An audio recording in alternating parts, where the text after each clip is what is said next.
ओम शांति। 16 दिसंबर 2024 के मुरली के महावाक्य हैं।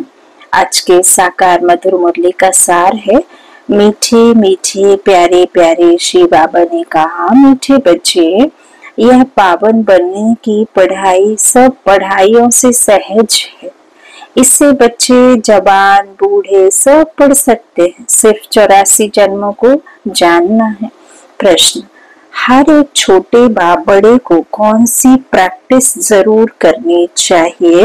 उत्तर में बाबा ने कहा, हर एक को मुरली चलाने की प्रैक्टिस जरूर करनी चाहिए, क्योंकि तुम मुरलीधर के बच्चे हो। अगर मुरली नहीं चलाते हो तो ऊंच पद नहीं पा सकेंगे। किसी को सुनाते रहो तो मुख खुल जाएगा। तुम हर एक को बाप समान टीचर जरूर बनना है। जो पढ़ते हो वह पढ़ाना है। छोटे बड़ों को भी यह पढ़ाई पढ़ने का हक है। वह भी बेहद के बाप का वर्षा लेने के अधिकारी हैं। बाबा कहते हैं, यदि आपको मुरली सुननी पसंद है, सुनाना भी चाहिए, क्योंकि बाबा कहते हैं, मैं गुरु समान बनाता हूँ, शिष्य या चेला बनाना मुझे पसंद नहीं। मैं ऊंच बैठकर तुम बच्चों को पढ़ाने आया हूँ, तो तुम बच्चों को बाप समान बनना है, टीचर बन औरों को पढ़ाना है, वर्षा भी जरूर लेने के अधिकारी हो। ओम शांति। अभी आती है श्री बाबा की जयंती, उस पर कैसे समझाना चाहिए? बाप ने तुमको समझाया है, वैसे तुमको फिर औरों को समझाना है। ऐसे तो नहीं बाबा जैसे तुमको पढ़ाता है वैसे बाबा को ही सबको पढ़ाना है। श्री बाबा ने तुमको पढ़ाया है, जानते हो, इस शरीर द्वारा पढ़ाया है। बरोबर हम श्री बाबा की जयंती मनाते हैं। हम नाम भी शिव का लेते हैं। वह तो है ही निराकार, उनको शिव कहा जाता है। वो लोग कहते हैं शिव तो जन्म मरण रहित है, उनकी फिर जयंती कैसे होगी? यह तो तुम जानते हो कैसे नंबरवार मनाते आते हैं, मनाते ही रहेंगे। तो उन्हों को समझाना पड़े। बाप आकर इस तन का आधार लेते हैं। मुख तो जरूर चाहिए, इसलिए गौमुख की महिमा है। बाबा कहते गौमुख की ही महिमा है। यह राज जरा पिछला है। श्री बाबा के ऑक्यूपेशन को समझना है। हमारा बेहद का बाप आया हुआ है, उनसे ही हमको बेहद का वर्षा, बेहद का मिलता है ना, बेहद का वर्षा मिलता है। बरोबर भारत को बेहद का वर्षा था और किसको होता नहीं। भारत को ही सचखंड कहा जाता है और बाप को भी ट्रुथ कहा जाता है। तो यह बातें समझानी पड़ती हैं। फिर कोई को जल्दी समझ में नहीं आता है, कोई झट समझ जाते हैं। यह योग और एजुकेशन, पढ़ाई दोनों खिसकने वाली चीजें हैं। उसमें भी योग जास्ती खिसकता है। नॉलेज तो बुद्धि में रहती ही है, बाकी याद ही घड़ी घड़ी भूलते हैं। नॉलेज तो तुम्हारी बुद्धि में है ही कि हम कैसे 84 जन्म लेते हैं। जिनको यह नॉलेज है वही बुद्धि से समझ सकते हैं कि जो पहले नंबर में आते हैं वही 84 जन्म लेंगे। पहले ऊंचते ऊंच लक्ष्मी नारायण को कहेंगे। नर से नारायण बनने की कथा भी नामी ग्रामी है। पूर्णमासी पर बहुत जगह सत्यनारायण की कथा चलती है। अभी तुम जानते हो, हम सचमुच बाबा द्वारा नर से नारायण बनने की पढ़ाई पढ़ते हैं।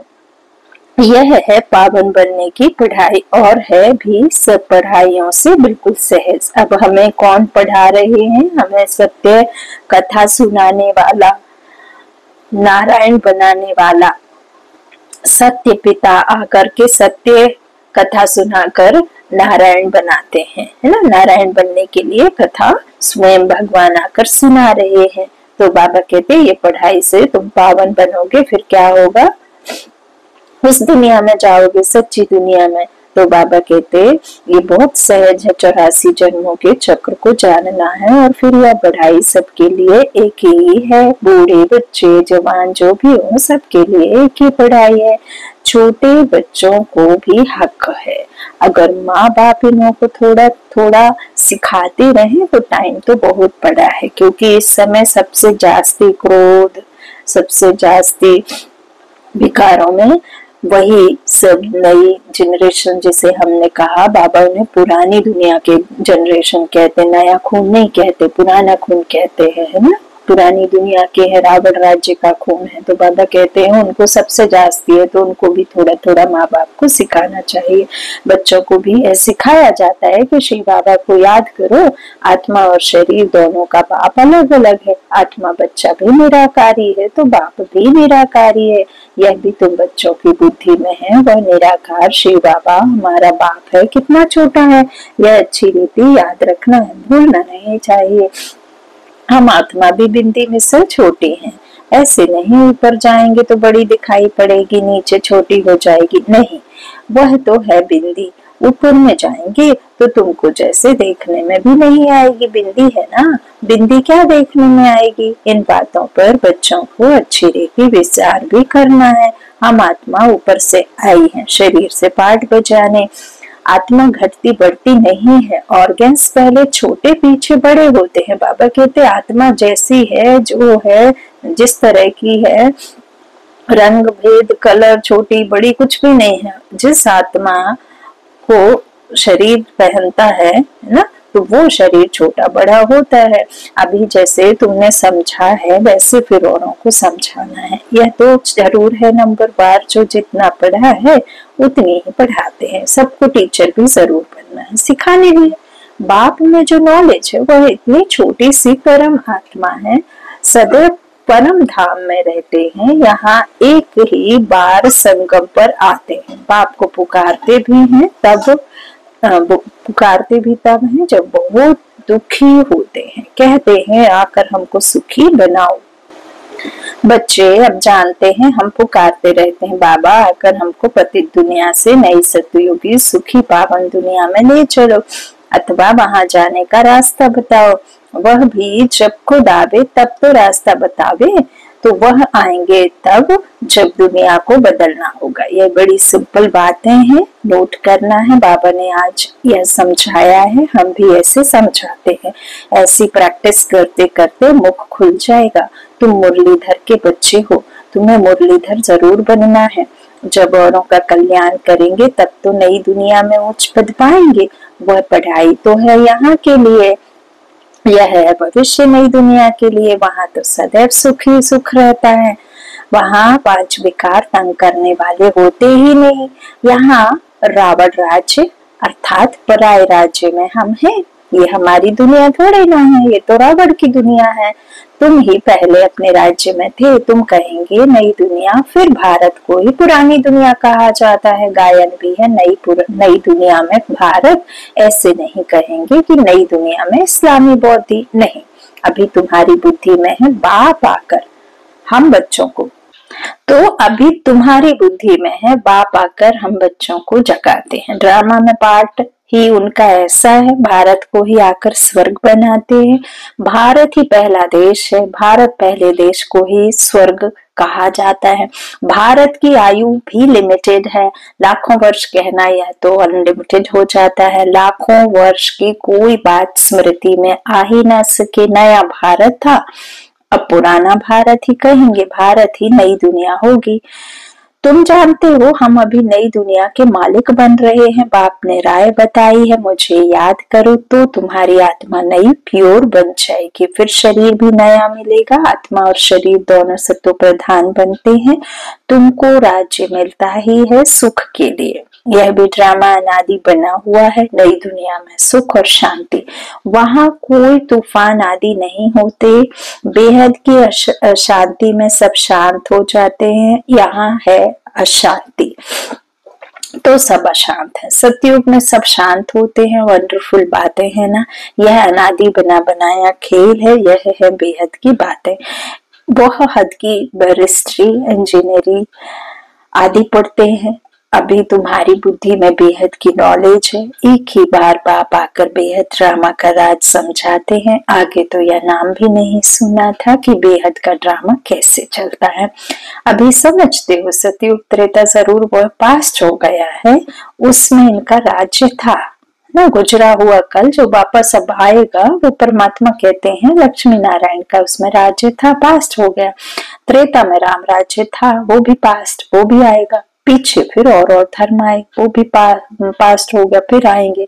अभी जहां है वो भी वापस आएगा। इस्लामी, बौद्धिक, क्रिश्चियन सब धर्मों का पूरा मालूम है।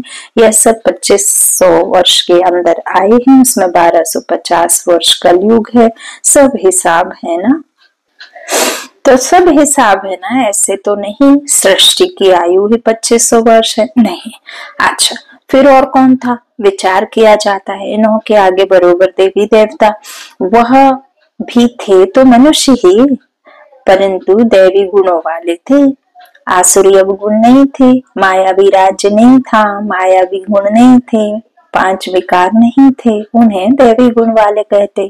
तो सूर्यवंशी चंद्रवंशी 2500 वर्ष में बाबा कहते हैं कोई मैं आकर के इस संसार में किसी प्रकार का कोई मंदिर, किसी तरह का कोई गुरुद्वारा, मठ का, आश्रम का थोड़े ना मैं इधर आकर स्थापना कराता हूँ, नहीं, मैं कराता ही हूँ ये कर्म श्रेष्ठ और धर्म श्रेष्ठ वाले गृहस्थ आश्रम की स्थापना। तो बाबा कहते हैं बाकी आधा में सब है। तो इस तरह बाबा कहते सूर्यवंशी चंद्रवंशी 2500 वर्ष में थे, जो बाबा ने हमें ज्ञान दिया उसकी प्रालब्धि प्राप्ति आधे कल्प है ना, तो 2500 वर्ष, बाकी आधा कल्प में वह सब थे। इससे जास्ती का कोई हिसाब किताब निकल ना सके। फुल, पौना, आधा, चौथा। फुल क्या है? बाबा कहते पहले पौना, फिर आधा, फिर चौथा, 4 हिस्सा है, कायदे से टुकड़ा टुकड़ा करेंगे ना। तो आधा में तो यह है, बाबा कहते भी हैं कि जैसे दिन रात है, आधा आधा हुआ, तो आधी रात आधा दिन, लेकिन फिर उसको 4 पखवाड़ों में भी बांटा हुआ है। तो बाबा कहते हैं कि 6-6 घंटे में, है ना, तो 6 घंटे का बाबा कहते हैं कि हुआ सुबह, दोपहर, शाम, रात, ऐसे। तो ऐसे ही ये हुआ सतयुग, त्रेता युग, द्वापर युग, कलयुग, और छोटा सा जो बाबा ने कहा ये संगम युग 100 वर्ष का। तो इस तरह बाबा कहते कायदे से टुकड़ा टुकड़ा करेंगे ना। आधा में तो यह है, कहते भी हैं सतयुग में सूर्यवंशी राज्य, त्रेता में चंद्रवंशी राम राज्य। यह तुम सिद्ध कर बतलाते हो तो जरूर सबसे बड़ी आयु उनकी होगी जो पहले पहले सतयुग में आते हैं। कल भी 5000 वर्ष का है। वे लोग 84 लाख योनियां कह देते हैं, तो कल्प की आयु भी लाखों वर्ष कह देते हैं। कोई माने भी नहीं, इतनी बड़ी दुनिया हो भी ना सके।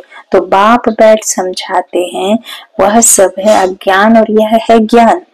और वहां बाबा कहते हैं जो विज्ञान है ना, तो वहां आत्माएं अकेली रहती हैं, तो विज्ञान साथ में रहता नहीं, कैसे रहेगा? आत्माओं के पास ज्ञान है ना, तो बिना ज्ञान के आत्माएं निराकार दुनिया में रहती हैं। तो बाबा कहते ज्ञान तो यहाँ ही देना पड़े, लेकिन पूरे कल्प में एक ही बार तुम आत्माओं को संगम युग पर देता हूँ। तो ज्ञान कहाँ से आया यह भी किसको पता नहीं। ज्ञान का सागर तो एक ही बाप है, वही ज्ञान देते हैं मुख से, कहते हैं गौ मुख। इस गौ माता से तुम सबको अडॉप्ट करते हो, मुखवंशावली।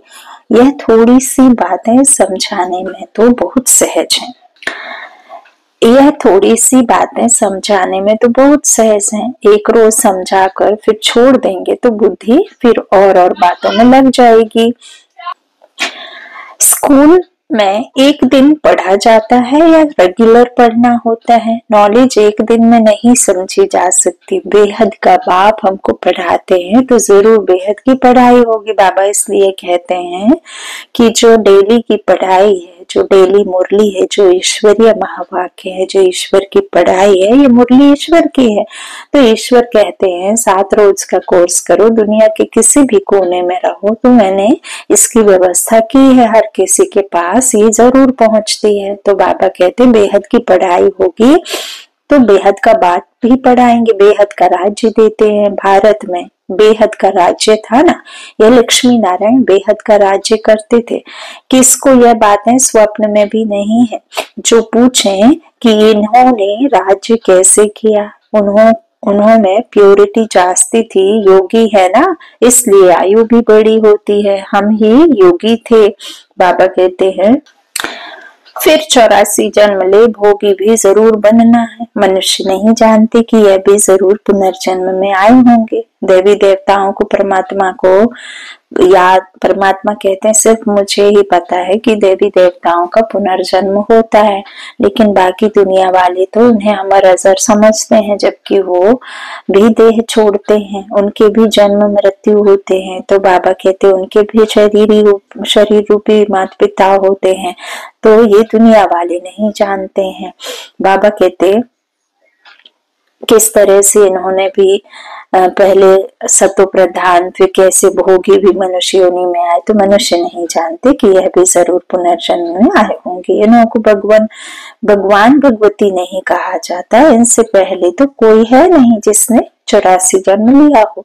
तो पहले जो सतयुग में राज्य करते हैं वही 84 जन्म लेते हैं, फिर नंबरवार नीचे आते हैं।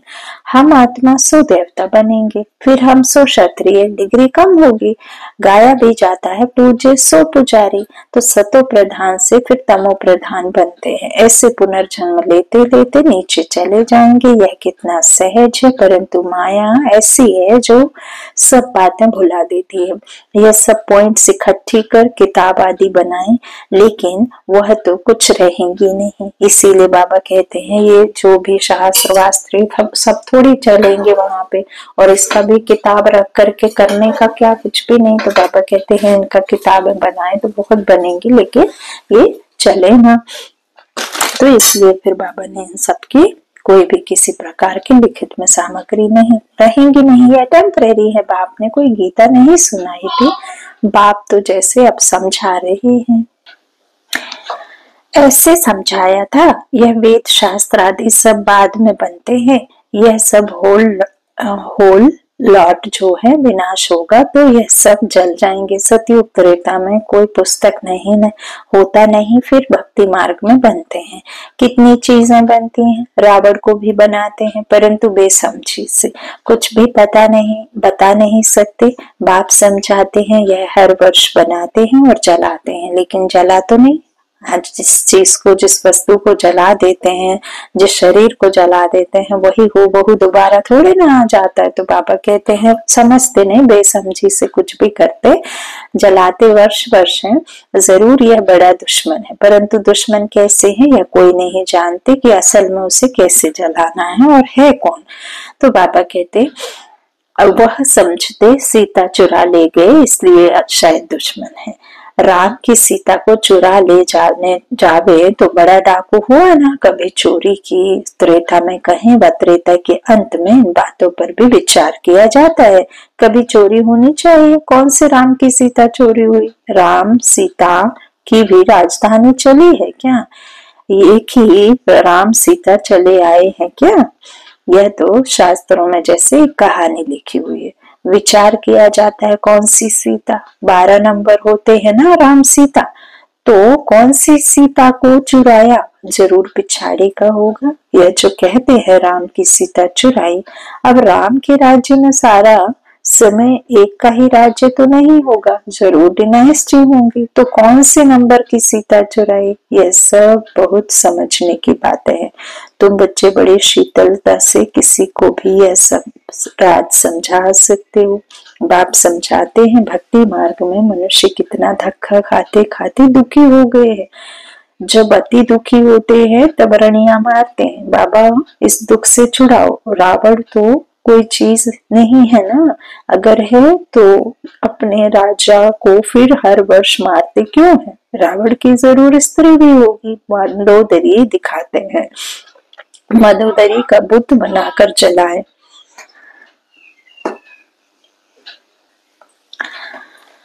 जब अति दुखी होते हैं ना तब रड़ियां मारते हैं, बाबा इस दुख से छुड़ाओ। रावण तो कोई चीज नहीं है ना, अगर है तो अपने राजा को फिर हर वर्ष मारते क्यों है? रावण की जरूर स्त्री भी होगी, मंदोदरी दिखाते हैं, मंदोदरी का बुत बनाकर जलाए, ऐसा कभी देखा नहीं है। तो बाप बैठ समझाते हैं, यह है ही झूठी माया, झूठी काया, झूठा सब संसार। अभी तुम झूठे मनुष्य से सच्चे देवता बनते हो, फर्क तो हुआ ना। वहां तो सदैव सच बोलेंगे, वह है सचखंड, यह है झूठ खंड, तो झूठ ही बोलते रहते हैं। अच्छा, किसी से पूछो तुम कौन हो, तो कहेंगे कि मैं फलाना हूँ, मैं इस धर्म का हूँ, मैं इस जाति का हूँ, मैं इस नौकरी पर चढ़ा हुआ हूँ, मैं इस पद पर हूँ। तो परमात्मा कहते हैं तो झूठी बात है, असल में तो ये देह विनाशी है, तो देह के जो भी संबंध संपर्क है वो तो टेम्परेरी है, बाकी जो आप हैं असल में वो तो आत्मा है जो अविनाशी है, जो कभी भी किसी प्रकार से विनाश नहीं होती है। तो ये हो गई झूठी काया। बाबा कहते झूठी माया, जो भी हम कहते हैं ये मेरा धन है, ये मेरा पैसा है, ये मेरे परिवार के हैं, ये मेरे साथी हैं, संबंधी हैं, तो बाबा कहते वो तो साथ छोड़ते हैं।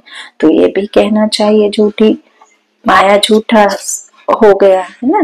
5 विकार माया वो झूठी है ना। काम क्रोध मोह लोभ अहंकार, ये तो तुम्हारे गुण है ही नहीं आत्मा के। आत्मा के गुण तो बाबा कहते सद्गुण है ना। तो वो भी बाबा कहते फिर झूठा सब संसार, जो संसार को तुम अपना मान बैठे हो, जो इधर तुम मुसाफरी करने आते हो और मुसाफरी के बदले तुम खुद को भगवान समझ लेते हो, खुद खुदा बन करके बैठे, तो बाबा कहते हैं तुम्हें तो जाना ही। तो इस तरह से बाबा कहते हैं अभी तुम झूठे मनुष्य से सच्चे देवता बनते हो, फर्क तो हुआ ना। वहां तो सदैव सच बोलेंगे है ना। तो वह है सचखंड, यह है झूठखंड, तो झूठ बोलते ही रहते हैं। अच्छा, मीठे मीठे सिक्के लदे बच्चों प्रति माता पिता बाप दादा का याद प्यार और गुड मॉर्निंग। रूहानी बाप की रूहानी बच्चों को नमस्ते। हम रूहानी बच्चों की रूहानी माता पिता बाप दादा को याद प्यार और गुड मॉर्निंग। शुक्रिया बाबा, शुक्रिया।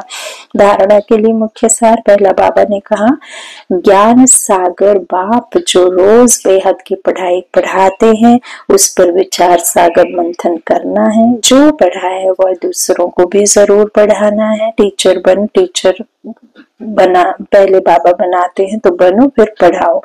तो यह बाबा कहते दूसरा, यह बेहद का ड्रामा कैसे चल रहा है, यह अनादि बना बनाया वंडरफुल ड्रामा है।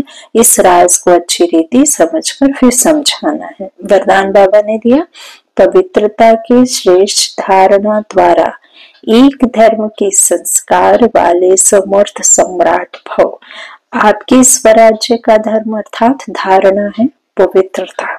बाबा ने क्या कहा, जो तुम्हारे स्वराज्य का धर्म है ना, धारणा, वो है पवित्रता। एक धर्म अर्थात एक धारणा।